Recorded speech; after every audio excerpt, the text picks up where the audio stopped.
အခန်းလေးသစ္စာပေါမှုနှင့်ကျင်းနီလွာများဂိုင်စာလုံကန်ကွင်နေလေခိနေမင်းကြီးတချိန်ချိန်ပူနေပေမဲ့ကြောက်စေကြုံကြီးတဲ့မှာတော့ရွှီဆိုတဲ့ကြောက်ဖြတ်တဲ့နေစူညံနေပါတယ်မာယာဟာအလိုသမားတွေကြောက်တုံးဖြတ်နေပုံကိုစိတ်ဝင်စားစွာလေ့လာနေတယ်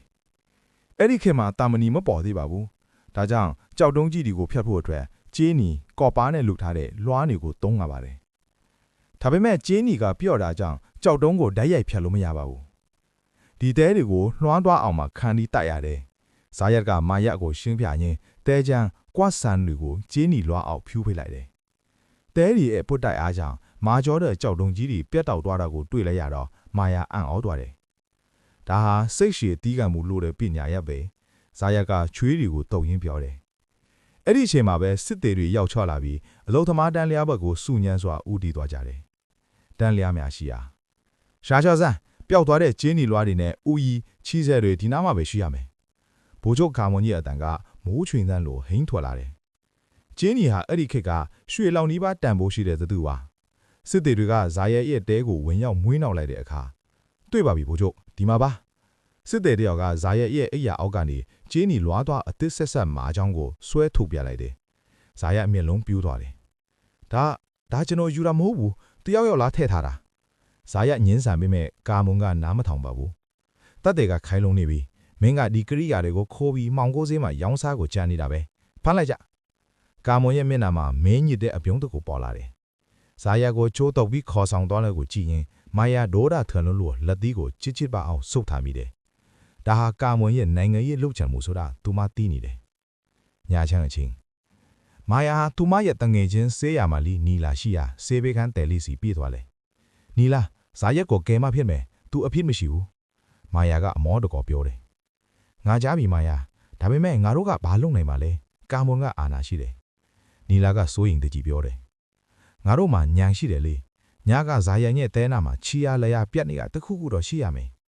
သူတို့နှစ်ဦးကအဆောင်ဒီလက်တုံးဇာယန်ရဲ့တဲပတ်ဝန်းကျင်ကိုမီးတုပ်လေးနဲ့လိုက်ရှာကြတယ်မာယာကမြေကြီးပေါ်မှာထူးခြားတဲ့အရာတစ်ခုကိုတွေ့လိုက်တယ်အဲ့ဒါကတော့မီးသွေးမှုတ်တွေပါဇာယကကြောက်စစ်သမားပန်းပယ်သမားမဟုတ်ဘူးသူတဲနာမှာမီးသွေးမှုတ်တွေဘာလို့ရှိနေရတာလဲမာယာစဉ်းစားလိုက်တယ်ဒါပန်းပယ်ဖိုးကလူတယောက်ရောက်လာထဲသွားတာဖြစ်မယ်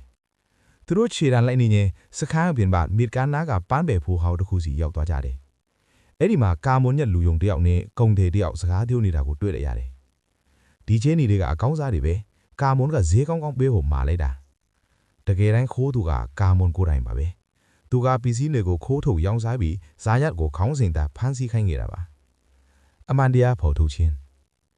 မာယာနဲ့နီလာတို့သူတို့ကိုဝင်ဖမ်းလို့မထစ်ပါဘူးဒါကြောင့်မာယာကအကြံတစ်ခုထုတ်လိုက်တယ်သူမကပန်းပဲဖိုးနာကကောက်ရော်ပုံကိုမီးရှို့လိုက်တယ်မီးလောင်ပြီးမီးခွေးဦးထွက်လာတော့ကုံတန်နဲ့ကာမွန်နဲ့လူယုံထွက်ပြေးကြတယ်အဲ့ဒီအချိန်မှာပဲမာယာကကင်းလန်နေတဲ့နန်းတွင်အမတ်ချုပ်ကြီးနဲ့စစ်သေးတွေကိုအော်ခေါ်လိုက်တယ်ဟိုမှာကြည့်ပါပျောက်သွားတဲ့ပစ္စည်းတွေဟိုလွေးပေါ်မှာအမတ်ချုပ်ကြီးရောက်လာတဲ့အခါလွေးပေါ်မှာဝှက်ထားတဲ့ကျင်းနီသုံးတဲ့အညာကြီးကိုလက်ပူးလက်ပြန်မိသွားတော့ပါတယ်ကာမွန်ရဲ့လူယုံကတော့ထွက်ပြေးလွတ်မြောက်ခဲ့ပါတယ်နောက်ညက်မနက်တပ်တွေထောက်ထားခိုင်လုံသွားတဲ့အတွက်ဇာယတ်ပြန်လွတ်လာပါတယ်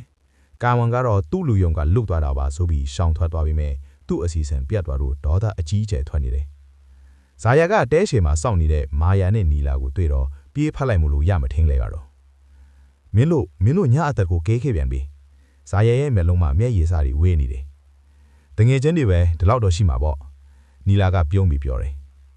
မာယာကတော့ဇာရဲ့မျက်နှာကိုကြည့်ရင်စိတ်ထဲမှာတိတ်ဆိတ်ကြီးပြေးလိုက်တယ်ကာမွန်ရှင်နောက်တစ်ခါဇာရက်ကိုထီရင်ရှင့်ကိုကျမခွင့်လွှဲမှာမဟုတ်ဘူးဒီအဖြစ်ပြက်ပြီးတော့နာမှာတော့သူတို့၃ယောက်ရဲ့ခင်းမင်းမှုဟာကြောက်တုံးကြီးတွေလိုပဲပို့မိုခိုင်မာလာခဲ့ပါတော့တယ်ဒါပေမဲ့ပီရမစ်ကြီးမြင်တက်လာတာနဲ့အမျှစိန်ခေါ်ခြင်းမှုများကနေပိုမြင်မလာဦးမှာပါ